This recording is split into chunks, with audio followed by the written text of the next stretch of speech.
Good morning, Northshore. Yes, welcome. Welcome. It's so exciting that you're here with us today, whether you're joining us right here on our Kirkland campus, or maybe you're joining us online from some other part of the city or the state or the world. Regardless, we're really excited that you're here today. And we want you to know, no matter what you're going through, maybe you had a difficult time even getting out of bed this morning, you are in the right spot. We believe that Jesus can change everything for anyone. And so no matter what you're going through, again, we are glad that you're here and we believe God has something for you today. So if you are watching online, we would invite you to jump into the comments section. Maybe let us know where you're watching from, how your summer's going. Yeah. If you have been just enjoying the delightful weather we've been having here in the Pacific Northwest. But we'd love to get to know a little bit more about you. Yeah, and if this is your first time here joining us, we just want to say a special welcome to you. We see you. We're so excited that you're here with us. In fact, if you are able from home or wherever you are, if you're able to text the word Northshore to 97000, and we love to just connect with you. We'll get a form out there. And for those of us that are in the room here in the Kirkland campus, how are you guys? Good to see you guys. We're so glad you are here. And if you will actually reach out and grab that connection card in front of you there, and just fill out as much information as you're comfortable with, and just check that box. Let us know that you're new. Bring that over to the guest services, and we got something for them, don't we? We do. It's like the greatest gift of all time. It's like sometimes it's a mug or like a little Starbucks gift card. No. We're buying you lunch after our second food. Yeah, what's better than that? After our second experience at 10:30, so right after that, we have food trucks out in our parking lot this weekend for the next few weeks, and we want to buy your lunch, and it's really good. Yeah. Last week I had the cookie dough? Cookie dough. Took 3 servings home. Wow, that's no joke. That's the family life right there. Family life. That's awesome. But yeah, we would love to buy you lunch. So again, bring that connection card out to the lobby, or just text Northshore to 97000. Either way, take that up to the guest services table here on our campus. We'll buy your lunch this afternoon, and we would just love to meet you and say hello and welcome you. Yeah. So if you were joining us last week, or if you have been joining us for the last 5 years, you know about something we talked about, Community Serve Day. This is a big deal around here. And David, you haven't, you're fairly new to Northshore, to staff. You haven't experienced Community Serve Day. I'm 2 months in. I have not experienced Community Serve Day. It's amazing. It is one of the coolest things that we do, and what you can expect, we actually close down our building. It's a big deal. So we don't come here at all? August 22nd, you come here.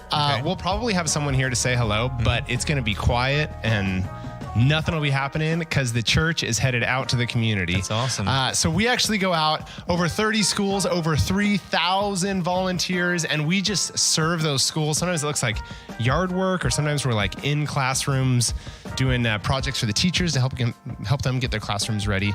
I'm sure a lot of you guys have participated in it. It's a ton of fun. So we're really excited for it this year. Yeah, I'm looking forward to it. Yeah, and you can I don't know if you're an expert pressure washer or painter, or do you have any hidden skills like that? I have a pressure washer. I wouldn't say I'm an expert, though, because it hasn't been turned on in about 8 years. Well, this could be your chance. This could be my chance. All could be redeemed. You could put that pressure washer to good use. It's so satifying, though, so I got to put it to use. It really is. So, to celebrate Community Serve Day, what we're going to do here, David, is a little game made famous by a show called Are You Smarter Than a Fifth Grader?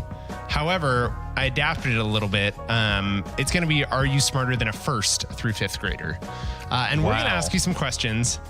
And these are hard questions. I'm going to ask you. I know what these are. Man. You don't. Okay. And we're going to see maybe where you stack up. That sounds mean. That did not intend to be mean like that. I hope my kids aren't watching, by the way, because I might sorely disappoint them. And we had just talked about this. I think this is sweet. If you get every question right, 6 questions. Yes, okay. Every question right. Everybody on our Kirkland campus in row 5, that's right. You can look up, count rows back, 1, 2, 3, 4, 5. If you're in the 5th row back, everyone in row 5 is going to get a little Starbucks gift card from David personally this week. Oh, that's a lot of pressure. Personally, yeah. So get your wallet out. You have it. You can get it out. Get it ready. Good. Let's do this. A little nervous. Stretch out my Here we go. Okay. So your first grade question: how many continents are there on the planet? How many continents? Do I have a timer? Yes, 10 seconds. 9 continents. Oh no, row 5. No, that's wrong. It's 7 continents. 7? I think North America. Oh, I'm not gonna do that because someone's gonna call me out. I think it's like North America, South America, Asia, Antarctica, Africa, and is like the North Pole one. What's the 6th one, Jordan? Australia. Australia. Yeah. Oh yeah. Well, we'll see. We'll see. Jordan agrees with me. If Jordan agrees with me, it's probably right. So we'll go with that. All right. Well, we got first grade wrong. Sorry, row 5. I'll buy you coffee at our Brew Crew station just outside. That's a great deal. Yeah, you can come meet him. All right. Second grade question. You're still actually getting held up in first grade. Second grade question. Community Serve Day. Are you smarter than a 5th grader edition? What Roman numeral is XVI? XVI would be 40.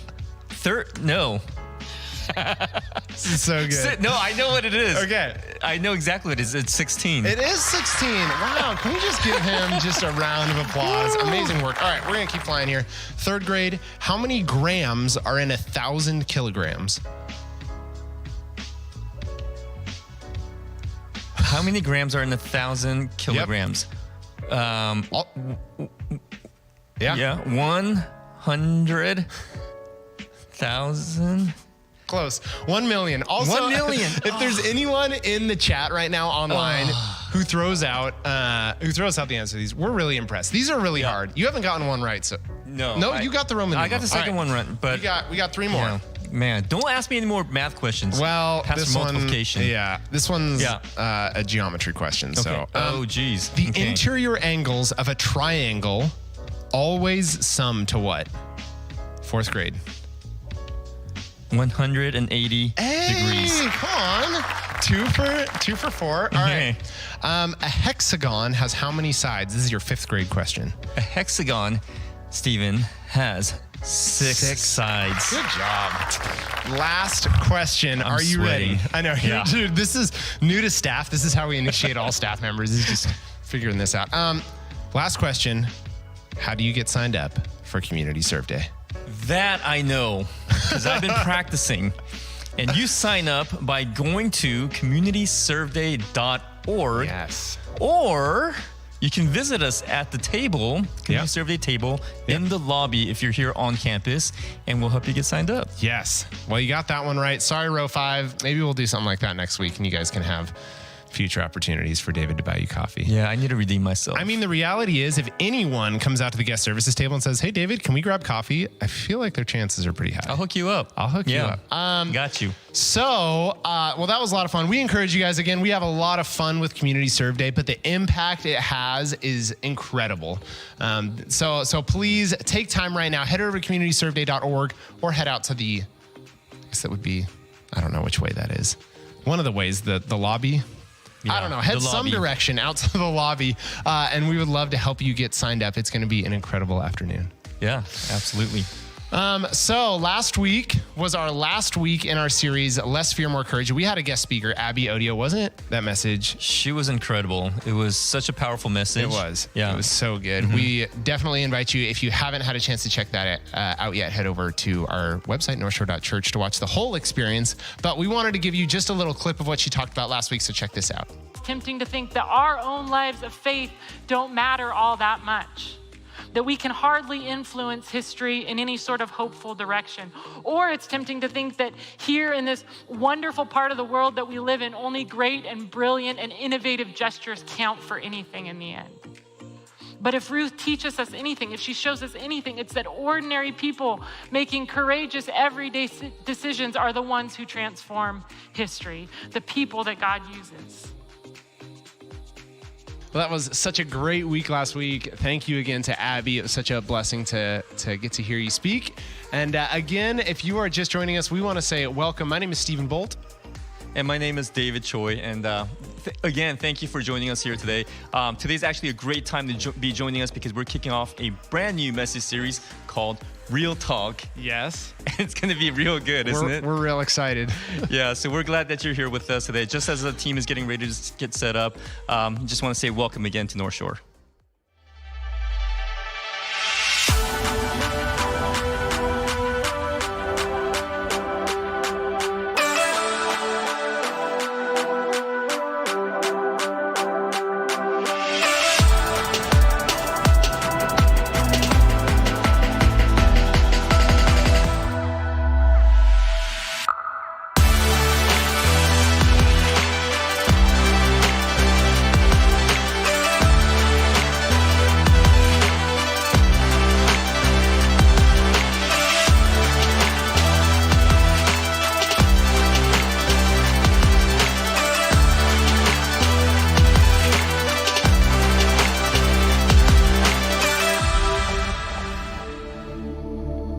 Well, hello, Northshore, and welcome one more time. My name is Katie, and we are just grateful that you're here.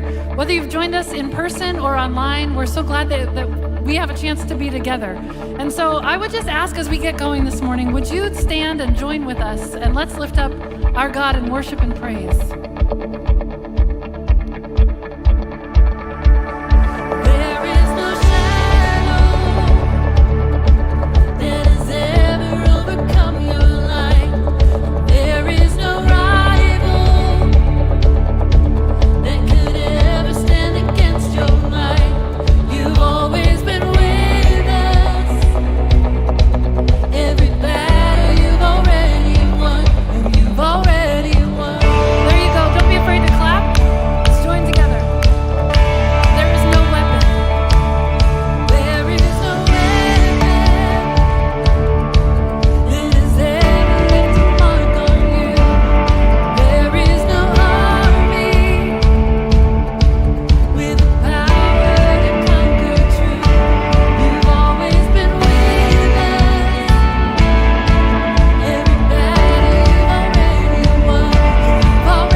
You and you alone are worthy of praise. And so we lift up your name, Jesus. Be exalted.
blessing it is to know that in the midst of a world where everything seems to be shaking, that we can have a firm foundation. The love of Jesus for you is unchanging. It is unfailing. It is steadfast. It is true. It is strong. We don't deserve it. We don't earn it. It's a free gift. When you look at the life of Jesus as he walked on this earth, you see his love compelling him to draw near to those who are broken, to draw near to those who are hungry for healing. And the good news is that he didn't just do that historically. He does that today. He doesn't walk among us physically, but he moves among us by his Spirit, and it is no less real and no less present. And this next song that we're going to sing is a song called Spirit Move. It's all about the Spirit moving in our midst. It's a song of expectation, anticipating that God, who has said he will pour out his Spirit, he will be faithful to do that. It's a song of declaration, proclaiming that our hope for transformation and for hope is in one person and one person alone, the person of Jesus. And it's a song of prayer, asking that the Spirit of God would blow through here like a wind, and that he would come and do what only he can do, because only our God can bring us from death to life. Only our God can redeem and restore. Only our God has said, I am making all things new. I am making all things new. And so if that's the cry of your heart today, if you know that you need to be made new, if you know that you need healing and restoration, if you're hungry for a move of the Spirit of God, then as we learn this song, we just would invite you to join with us in lifting up this prayer. I feel it in my bones, you're about to move. I feel it in the wind, you're about to ride it. You said that you would pour your Spirit out. You said that you would fall on sons and daughters. So come. Holy Spirit, we invite you to come. We ask you to come. Come and minister your healing. Would you come and minister your grace?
Hey, that'll help if you turn on the mic.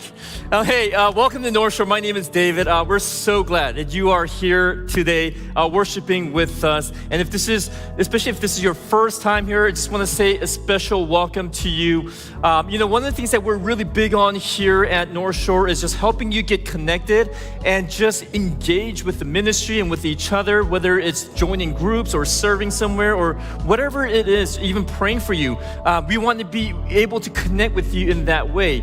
And so the way to do that actually is through our connection cards. And so right there on your seats or maybe in your seat backs in front of you, we ask everybody to just grab those cards and just fill those out. And so whether you're doing it by text, you can text the word Northshore at 97000 and get a connection card there. Or if you can just reach right now and just grab a card and just fill out as much information as you're comfortable with. We love to get you connected. We love to just know how you're doing and how we can pray for you. So please go ahead and do that, and you can drop that off in the buckets on your way out. Here's a couple other things here. On August 29th, we have an exciting thing that we have prepared for each of you. God has been doing some really amazing things here at Northshore Church. And so we decided we're gonna have a huge event called Team Night. That's basically for our volunteers, our team members. And I don't know if you guys knew this, but we have over 300 volunteers right now that are just serving, whether they're online or here on campus. Can we actually give them a hand? They're incredible. They're an incredible team, and so we want to celebrate them through Team Night. But the reason why I'm telling you this now is because there's so many of us that are not a part of a team. You might have been thinking about, how can I get involved? How can I serve? How can I be part of this incredible team? Well, come to Team Night. And so here's what you can do. On the back of that connection card, you can just write the words Team Night, and we're gonna get you some more information. If you have kids, it's gonna be a great night for kids. We have face painting, balloon artists, bounce houses, and so much more, and it's gonna be a great night. I would come just for that if I were you. But please be sure to do that and join us for the 29th. I also want to just take a moment just to say a quick thank you. Thank you for being so generous and participating in giving. In fact, I don't know if you knew this, but our fiscal year is coming to an end this month. And I want to let you know that your contributions are making so much more difference than you can probably realize. It's actually impacting our community in so many ways. In fact, one of the ways that it's contributing to is just helping our local schools. So Northshore is able to be a sponsor for an event called Community Serve Day, and it's actually a national thing, but we actually get to kind of cover this entire area. We cover 30 schools in the Northshore School District. Yeah, isn't that amazing? That's you guys. Yeah, thank you for doing that. Thank you for giving. And in fact, if you want to be a part of Community Serve Day, that's August 22nd. We don't have service here because we're sending you out there to the schools. And let me tell you, as a parent, we cannot wait to get our kids back into school. So if you can help out and just help our local communities, our local schools, just beautify their campuses, that would be just amazing. And so the way to get involved is on your way out, there's a community serve day table. If you will just go there, they'll help you get connected to a school where you can serve on the 22nd. So please be sure to do that. Typically we've had 3,000 people be a part of this. Right now we're at 1,000, and we'd love for us to be able to meet that goal. And so if you can just sign up with your families and your friends, maybe your life groups, please do that. That would be amazing to see. Today we are kicking off a brand new message series called Real Talk. It's an amazing message series. I think that's going to be so relevant to all of us. It's basically about having conversations about God the other 6 days. What does that look like? And how do we do that in a way that's healthy, in a way that's actually helpful? And so today we have Scotty kicking off that message series in a place that's kind of familiar to you, but it's not here. Take a look at the screen.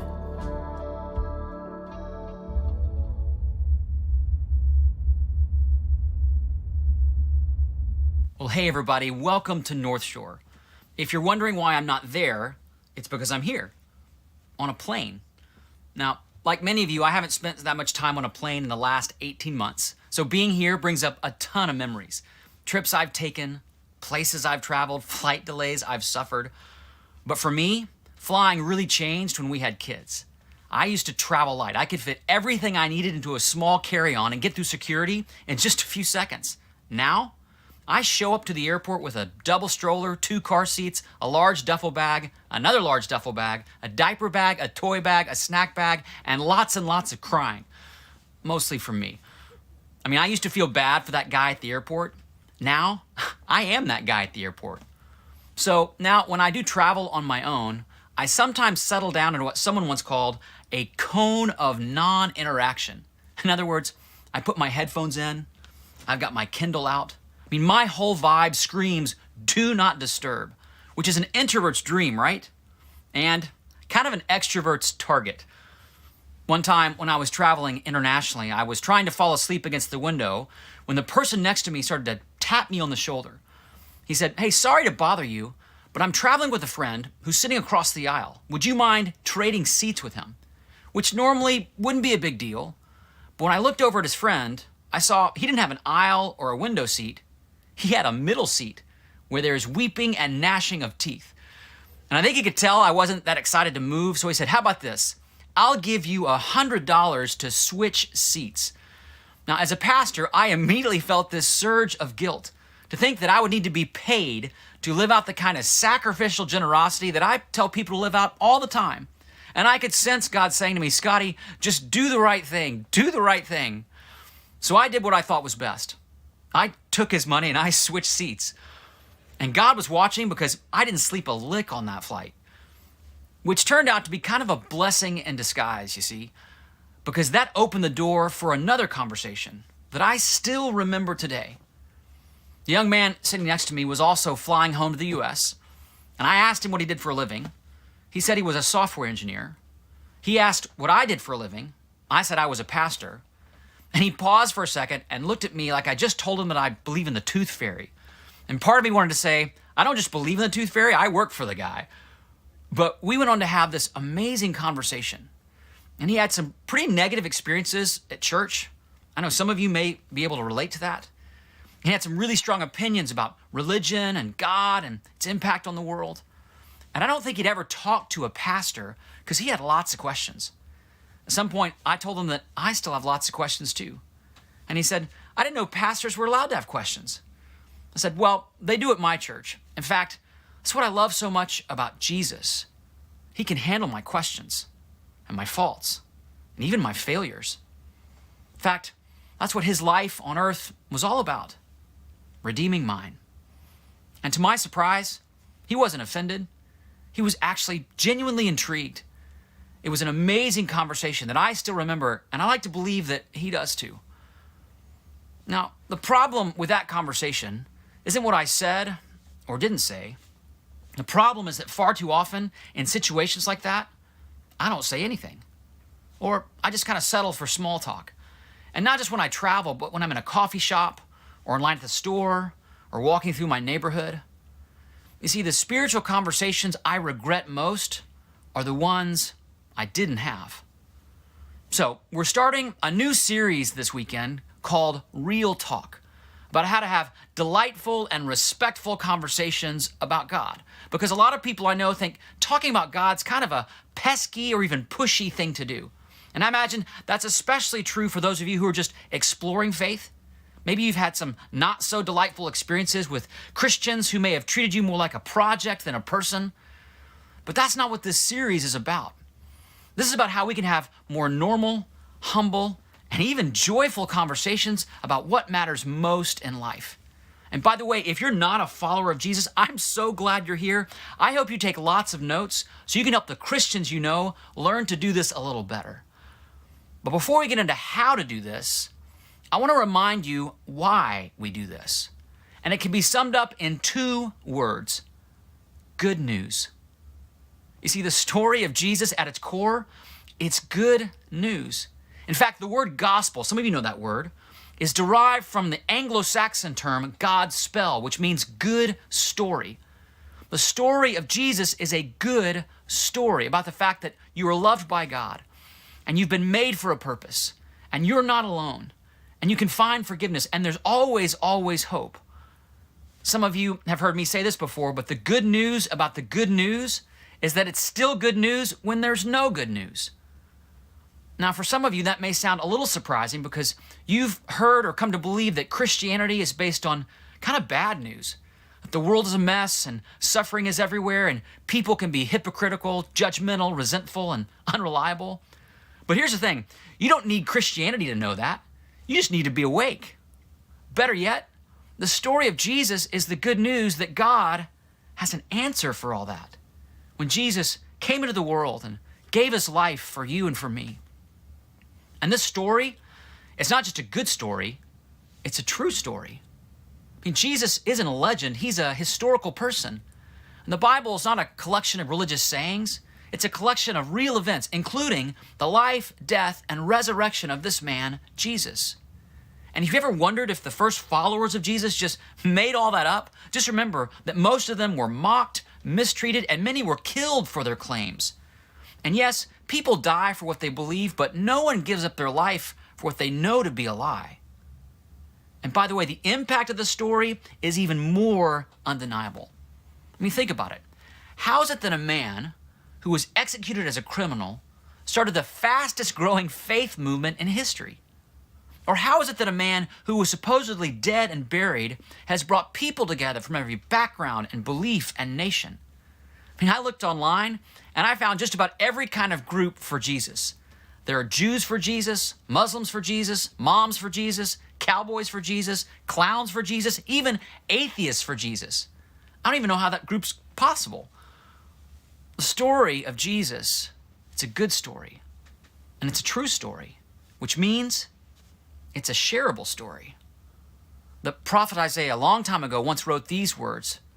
He said, "How beautiful on the mountains are the feet of those who bring good news, who proclaim peace, who bring good tidings, who proclaim salvation." In other words, good news isn't just something we need to hear. It's something we're meant to tell. Not because you feel guilty or because you've heard me give a message on it, but simply because it's such good news. And by the way, that's not a spiritual or religious kind of thing. This is true about any good news. For example, when Nina and I got engaged, we didn't just keep it to ourselves. I'd arranged for all of our friends to be back at my house to share in the good news. By the way, which meant there was no plan B if she said no. But thankfully, she didn't. She said yes. And I surprised her with a house full of people ready to celebrate the good news. Because good news, it's meant to be shared. And the same is true with the story of Jesus. When he was born, an angel told a group of shepherds, "I bring you good news." After the shepherds found Jesus, they told other people about him. Years later, a man named Andrew found Jesus, and then he told his brother Simon. And then when a man named Philip found Jesus, he told his friend Nathanael. Noticing a pattern yet? In the Bible, people that find Jesus share Jesus because good news is just meant to be shared. And because they believe that other people needed to hear it. They really believe that. Apostle Paul once wrote these words. He said, "How can people believe in him, Jesus, if they never heard about him? And how can they hear about him unless someone tells them?" Answer, they can't. The only way people can know the story is when someone shares the story, which is actually happening less and less in our day. There's a great little book about this called The Reluctant Witness. We're using it throughout this series. And the book cites new research from the Barna Group that shows that between the years 1993 and today, the percentage of Christians who feel called to share their faith has dropped from 89% to 64%. Not only that, the percentage of Christians who have told people about the benefits of following Jesus has dropped from 78% to 50%. I mean, that represents millions of conversations that could have happened, but they didn't happen.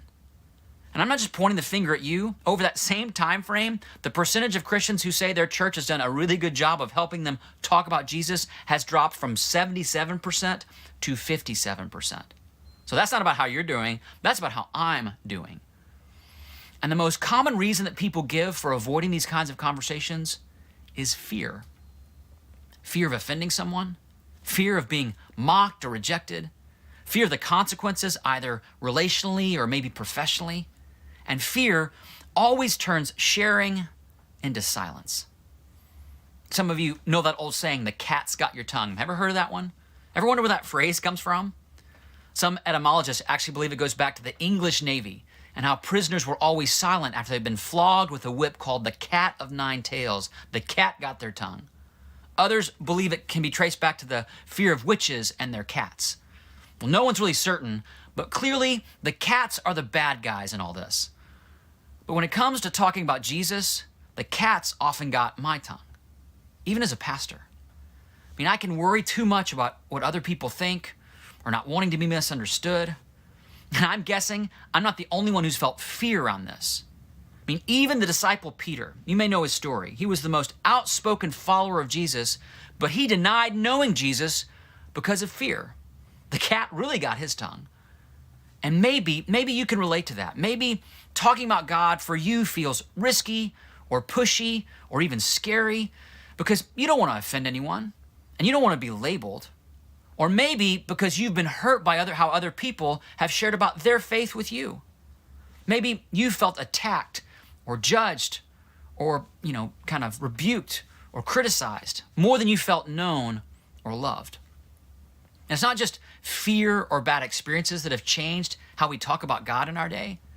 The world around us has changed. I mean, people today aren't sitting around thinking about how to find forgiveness for their sins.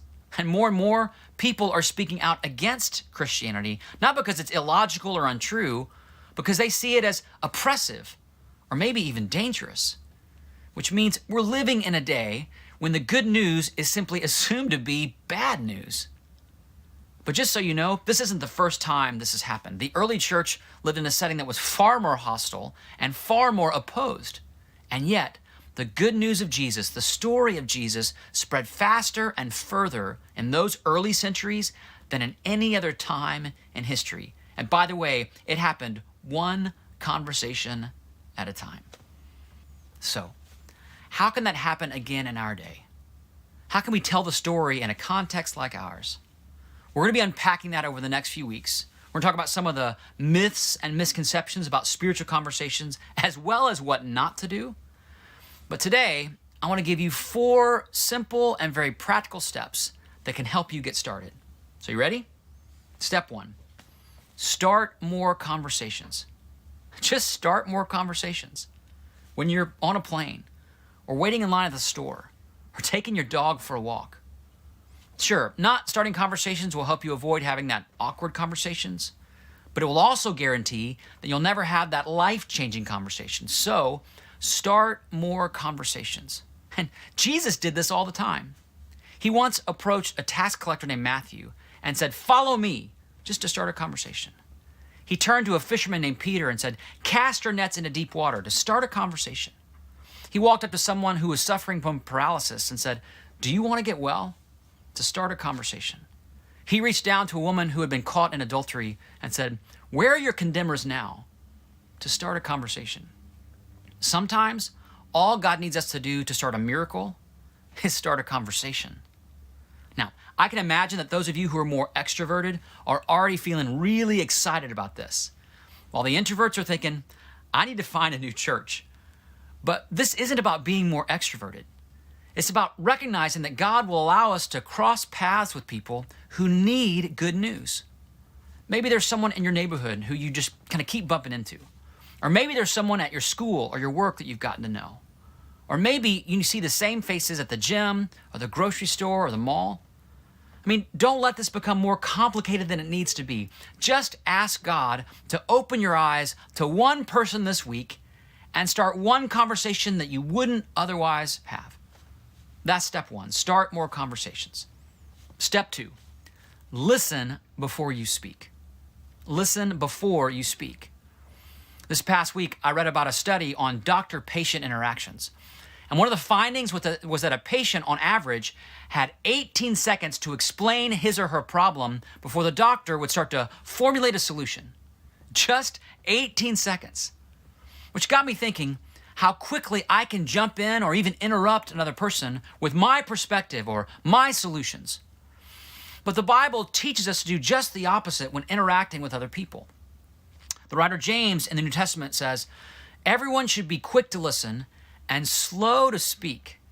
That means we listen first and speak later. And this is really crucial because how you start a conversation determines how well it goes.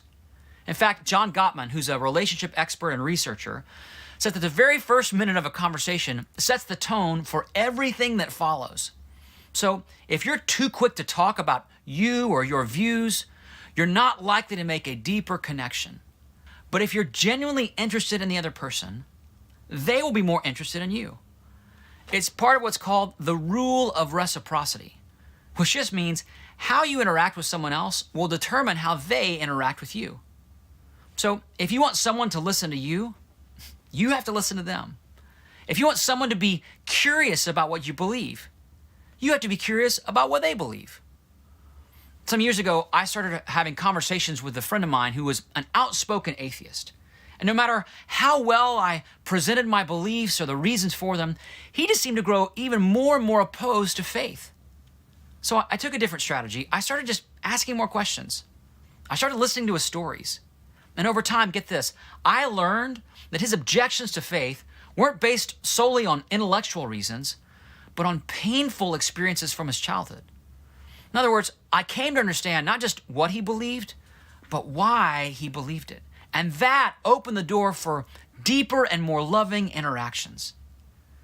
You see, seeking to understand another person also involves learning to anticipate how they're going to respond to what you say. In fact, research has found that most interpersonal conflict is actually based on our inability to anticipate how another person will respond to our words. Quick example of this. When Nina and I were first married, we would get into arguments, and I would say things like, but honey, I didn't mean for that to hurt your feelings. Or babe, you're just not seeing the situation correctly. Any guesses on how that went over? No, not very well, right? She interpreted all that as me being defensive and not taking her feelings seriously, which looking back was kind of true. But I also wasn't yet able to anticipate how my words would impact our conversations. So I had to start answering certain questions before the conversations. Things like, how does she feel about this? And why does she feel that way? And how might she respond if I disagree? And the more I anticipated how she would hear me, the more helpful our conversations actually became. And the same is true when it comes to conversations about God. So listen first. Seek to understand, not convince. Anticipate how they might respond. That's step 2. Step 3, find common ground. You're going to have to find common ground. When the Apostle Paul traveled to the great Greek city of Athens, he saw all the idols in the city, but he didn't start by saying, you've got all the wrong gods. What are you doing here? He started by establishing common ground. He said, I see you are very religious. In other words, I see you're a lot like me. You're looking for answers. Me too. You're seeking the truth. Me too.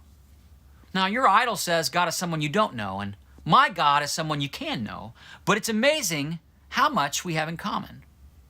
See, Paul built his entire argument on common ground. He affirmed part of their perspective without condoning the whole thing. But unfortunately, far too many people in the church today do just the opposite. We begin conversations thinking, we're completely different. And we're right and you're wrong. We're holy and you're not. We're going to heaven and, well, you seem to be headed kind of in the other direction. Rather than realizing we share a lot in common with people who may hold very different kinds of beliefs. We want many of the same things out of life, don't we? And we face many of the same questions and challenges in life. Like, how can I find real joy? Or how do I respond to suffering or injustice? Or is there any greater purpose to this life? See, in order to be respectful about how we might answer these questions differently, we have to start with what we actually hold in common.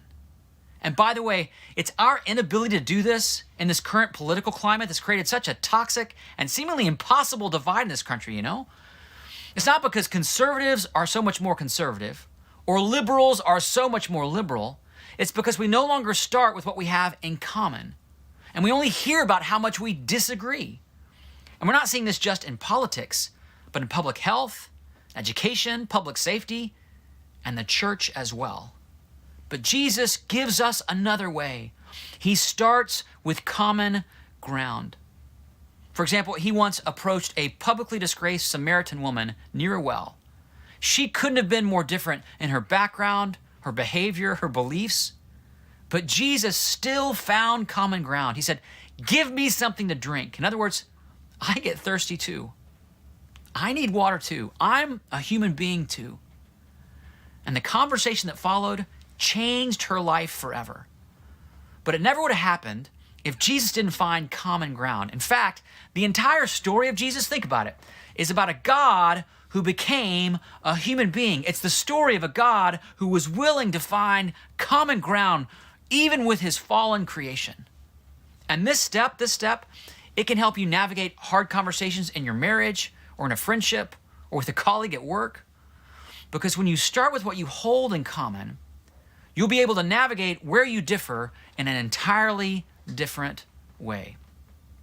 So start more conversations. Listen before you speak. Find common ground. And then fourth and finally, tell the story of what God has done in you. Because you see, none of these other steps will really matter if you're unwilling to share how God's love has changed your heart or restored a relationship or given you guidance. I'm not talking about giving a lesson from the Bible. I'm talking about being vulnerable about your life because God can use that. I mean, just think for a moment about the worst sermon you've ever heard. Don't look at me like it's this one. I mean, I'm on a plane. It can't be that bad. Tell you, the worst sermon I've ever heard was given by a man named Jonah in the Bible. If you know his story, Jonah refused to go to a city called Nineveh because he thought the city was too sinful and the people were too prideful. So he tried to get away on a boat. If it were today, he would have boarded a plane. But the boat ran into a great storm or great turbulence, and they ended up throwing him overboard, which is where the plane analogy kind of breaks down. So then he finally goes to Nineveh, but it was clear he didn't care about those people because he gave literally the worst sermon ever. He said, and I quote, 40 more days and Nineveh will be overthrown. That's it. No opening story, no humorous illustrations. He doesn't even use the word God. Just 40 days and you're all toast. Now, I'm not a preaching professor, but I'd say that's pretty pathetic.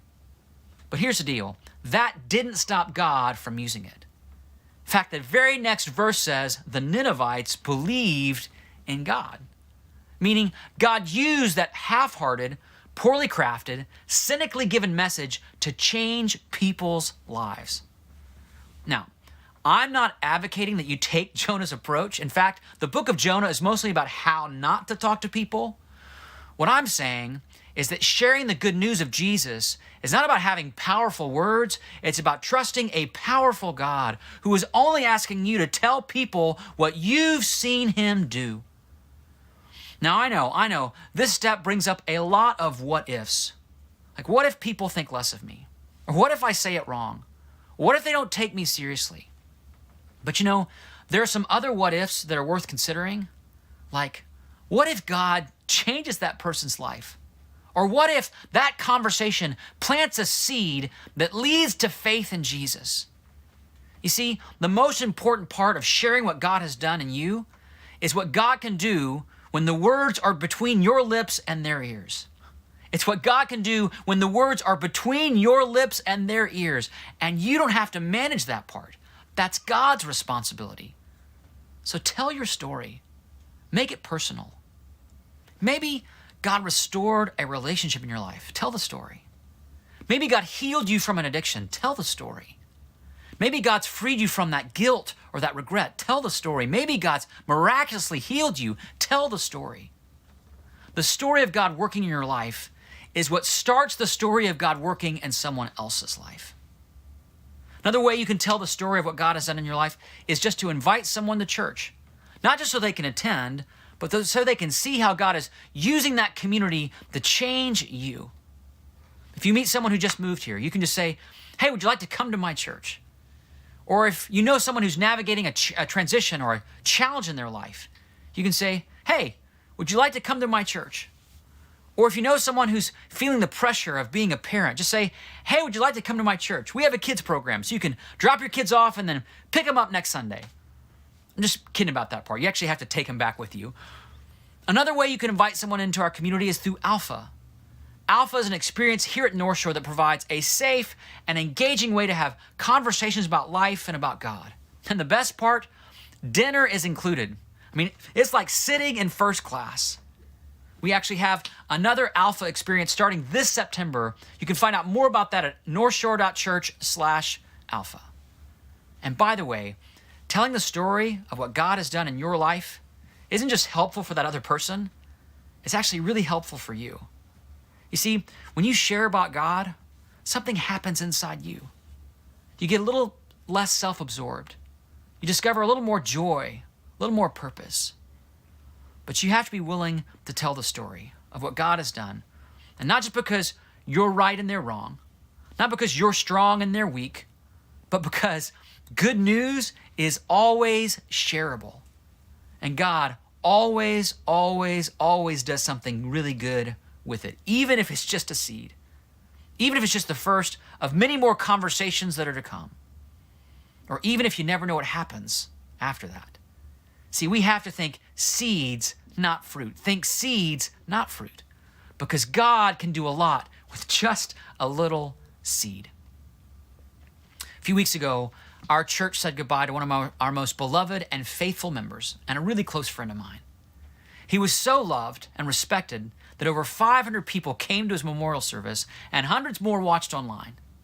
And you might think he gained all those friends by never risking offending anyone or saying the wrong thing, but just the opposite is true.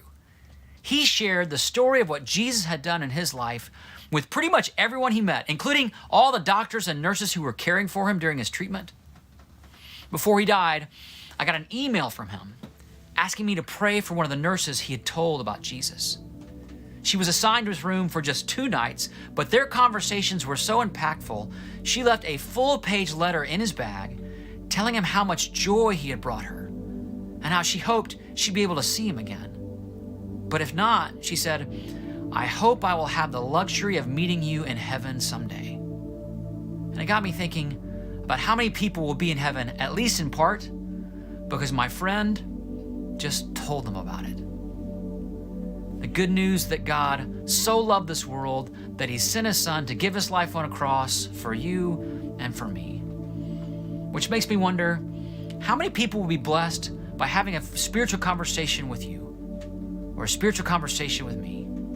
Because how can they believe if they never heard? And how can they hear unless someone tells them? Because how beautiful on the mountaintops or the coffee shops or on that Target run or in row 17 are the feet of those who bring good news, who proclaim peace, who bring good tidings, who proclaim salvation. That news was shareable then, and friends, it's still shareable today, even in this hurting and hostile world. But you have to start more conversations and be willing to listen and find common ground and tell your story, and then let God do the rest. Think seeds, not fruit. I hope you'll take a risk this week and try it and see just how delightful it can be. Well, I think that means it's time to land this plane, so I'll see you when I get back. Scotty talked at the end there about a friend of his, a friend of ours, whose life was built on the good news of the love of Christ. And the reality is that if we also build our lives on the foundation of the love of Christ, it will pour out. It will pour out of us into loving those around us. And so as we close this service today, we're going to lift up this prayer of declaration again that we prayed earlier. I will build my life upon your love, only firm foundation. And so as we do this, would you just stand with us and lift this up together?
blessing it's been to be together. We're so glad that you were here.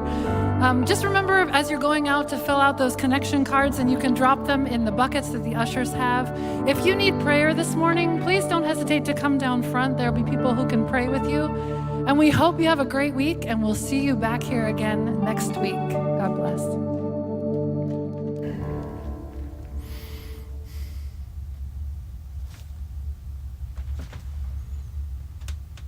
It's a long flight.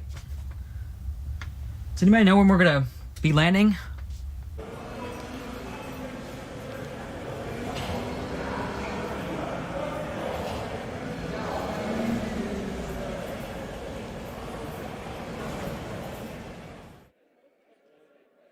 Well, thank you so much again for joining us here at Northshore Online. And thank you to Katie and the team for that amazing time of worship. Yeah, that was great. And just like Katie said, if you are interested in signing up for Community Serve Day, go ahead and visit the website, communityserveday.org, and sign yourself up for a school there. Yeah. We'll see you out there. Yeah, we'd love to see you there. Thank you again for joining us. We hope you guys have a great week, and we'll see you right back here, same time, same place, here at Northshore Online. See you guys. See ya.